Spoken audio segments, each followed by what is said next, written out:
और अब इस वक्त की एक और बड़ी खबर, टीवी9 भारतवर्ष पर पीएफआई को लेकर बहुत बड़ा खुलासा। पीएफआई के पकड़े गए सदस्यों से पूछताछ में कई अहम जानकारियां हाथ लगी हैं, कई अहम खुलासे हुए हैं। भारत में पीएफआई यानी पॉपुलर फ्रंट ऑफ इंडिया का पूरा रोड मैप एक तरीके से सामने आ गया है। जांच एजेंसियों ने पीएफआई के मिशन हिंदुस्तान को डिकोड किया है। केरल और तेलंगाना के बाद यूपी के युवा पीएफआई के निशाने पर थे। रिपोर्ट के मुताबिक पीएफआई सोशल वर्क के नाम पर धन जुटाता है और उसका इस्तेमाल समाज विरोधी और देश विरोधी प्रचार के लिए किया जाता है। तो यह बड़ी जानकारी पीएफआई को लेकर हाथ लगी है। इससे पहले कई दंगों में पीएफआई की भूमिका सामने आ चुकी है, कई सदस्य पीएफआई के गिरफ्तार किए गए और अब पीएफआई को लेकर यह बड़ी जानकारी और एक तरह का पूरा रोड मैप जो है वो हमारे सामने है। चलिए अब आपको बताते हैं कि पीएफआई के मिशन हिंदुस्तान से जुड़ी वो कौन सी अहम बातें हैं जिन्हें बेहद चिंताजनक करार दिया जा सकता है। बस एक कॉल कर सकती है आपको कंगाल, खाली हो सकता है बैंक खाता। कैसे? देखिए मेरे साथ, जागते रहो सिर्फ मनी9 पर। अभी डाउनलोड करें। और वो जानकारियां कौन सी हैं, 7 पॉइंट्स में हम आपको समझाते हैं। पहला, केरल तेलंगाना के बाद अब यूपी के युवा जो हैं वो टारगेट पर हैं, यानी किस तरह से नौजवानों का माइंड वॉश किया जाए और किस तरह से उन्हें कट्टरपंथ के रास्ते पर आगे बढ़ाया जाए, प्लानिंग ये है। दूसरा, सोशल वर्क के नाम पर धन इकट्ठा करना और उस धन का इस्तेमाल देश विरोधी प्रचार के लिए करना, यह जानकारी सामने आई है और यही मिशन हिंदुस्तान का अहम हिस्सा है। तीसरा, मुस्लिम बहुल इलाकों में स्कूल खोले जाएं, कॉलेज खोले जाएं और मदरसे खोले जाएं, लेकिन उनका इस्तेमाल बच्चों और नौजवानों की पढ़ाई के लिए नहीं बल्कि उन्हें भड़काने के लिए किया जाए, उन्हें कट्टरपंथ के रास्ते पर झोंकने के लिए किया जाए। शिक्षण संस्थानों के जरिए युवाओं का ब्रेन वॉश, जिसका जिक्र मैं पहले कर रहा था, यह बड़ा अहम पॉइंट है। और आप देखिए कि आसाम में ये जो संदिग्ध आतंकी पकड़े गए हैं, इसमें से एक मुफ्ती मदरसा चलाता था और शक यह है कि बच्चों को, नौजवानों को कट्टरपंथ के रास्ते पर आगे भेजने का यह काम कर रहा था और यहां पर कई आतंकी भी शरण लेते थे, यह भी पता चला है। पांचवा, कट्टरपंथी विचारों के प्रसार के लिए रिक्रूटमेंट, यानी एक तरह से आतंकियों की भर्ती की भी प्लानिंग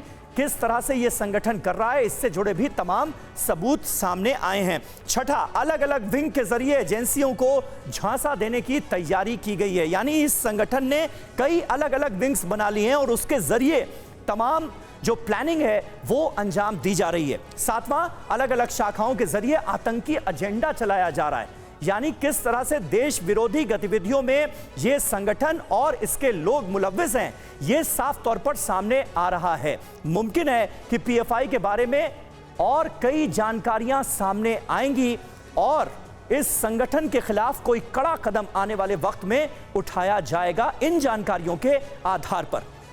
पीएफआई का जो खतरनाक एजेंडा है वो आप देखिए, मीटिंग्स में कट्टरपंथ और हिंसा की ट्रेनिंग दी जाती है। ये बड़ा खुलासा हुआ है। पॉपुलर फ्रंट ऑफ इंडिया का नाम इससे पहले भी कई जगहों पर दंगों में, हिंसा में आया है, सदस्यों की गिरफ्तारी भी हुई है, लेकिन अब बड़े पैमाने पर जो एजेंडा है, जो रोड मैप है वो सामने आ रहा है। छतों पर पत्थर जमा करने और फेंकने की हिदायत बाकायदा इन मीटिंग्स में दी जाती है। तो किस तरह से इस तरह के जो सांप्रदायिक इश्यूज हैं उन पर लोगों को न सिर्फ उनका माइंड वॉश करना है बल्कि उनको हिंसा के रास्ते पर ले जाना है, इसकी पूरी तैयारी की गई है। भीड़ जुटने और लोगों को भड़काकर दंगा फैलाने की बाकायदा ट्रेनिंग दी जाती है। जो इन्वेस्टिगेटिव एजेंसियां हैं वो ये बता रही हैं कि पीएफआई इस तरह के कामों में संलिप्त है। साउथ इंडिया में 200 से ज्यादा जिहादियों का प्रशिक्षण पूरा किया गया है। 200 से ज्यादा ऐसे लोग हैं जिनकी ट्रेनिंग कंप्लीट हो गई है, ये जानकारी सामने आई है। अब ये 200 लोग कहां हैं, किन इलाकों में, ये पता करना भी एक बड़ी सिरदर्दी है। गरीब, भिखारी और प्रताड़ित मुस्लिम युवाओं पर इनकी खास नजर रहती है ताकि मौके का फायदा उठाया जा सके और इन गरीब दीनहीन लोगों को भड़काया जा सके, उन्हें कट्टरपंथ के रास्ते पर चलाया जा सके।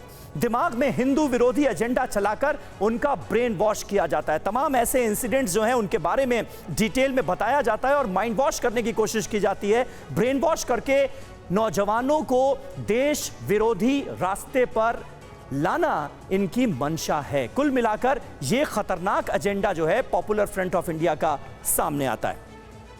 और आपको यह भी बता दें कि भारतीय जांच एजेंसियों को गच्चा देने के लिए पीएफआई ने कई शाखाएं खोल ली हैं। रिपोर्ट बताती है कि इन शाखाओं में पीएफआई अपने अपने एजेंडे को आगे किस तरह से बढ़ा रहा है, उससे जुड़ी जो अहम जानकारियां हैं ये देखिए। बड़ी साजिश क्या है? Social democratic party of India, ये पॉलिटिकल विंग है, यानी एसडीपीआई। एसडीपीआई अभी भी कई राज्यों में बाकायदा चुनाव लड़ती है, उसके कैंडिडेट उतारे जाते हैं। अब एसडीपीआई भी जांच के दायरे में है। इसके अलावा और देखिए, बड़ी साजिश का हिस्सा student wing, campus front of India. ये पीएफआई की कई ब्रांचेस जो हैं वो अब सामने आ रही हैं। नेशनल वुमेन ऑफ इंडिया, ये जो है ये पीएफआई की महिला विंग है। और अब जो पॉपुलर फ्रंट ऑफ इंडिया की तमाम विंग्स हैं वो सब जांच के दायरे में हैं। ऑल इंडिया इमाम्स काउंसिल, ये धार्मिक विंग है, इससे भी बहुत सारे लोगों को, मुफ्तियों को, उलेमाओं को जोड़ा गया है। ऑल इंडिया लीगल काउंसिल, ये एडवोकेट विंग है पॉपुलर फ्रंट ऑफ इंडिया की। यानी कई तरह की जो ब्रांचेस हैं वो सामने आई हैं। पीएफआई किस तरह से पैर पसारता जा रहा है पूरे देश में, वो भी कहीं ना कहीं हमें ये बता रहा है। रिहैब इंडिया फाउंडेशन, ये सोशल विंग मानी जाती है पॉपुलर फ्रंट ऑफ इंडिया की। तो अब किस तरह से पीएफआई अपनी प्लानिंग को आगे बढ़ा रहा है इन ब्रांचेस के जरिए, ये आप समझिए। National Confederation of Human Rights Organisation, ये मानवाधिकार विंग है, ये ह्यूमन राइट विंग है। तो अलग अलग विंग जो है वो पीएफआई की सामने आई। क्या आपने भी खरीद लिया है गलत शेयर? हो गया है भारी नुकसान? देखिए मेरे साथ 80-90 पूरे 100 सिर्फ Money9 पर अभी डाउनलोड करें।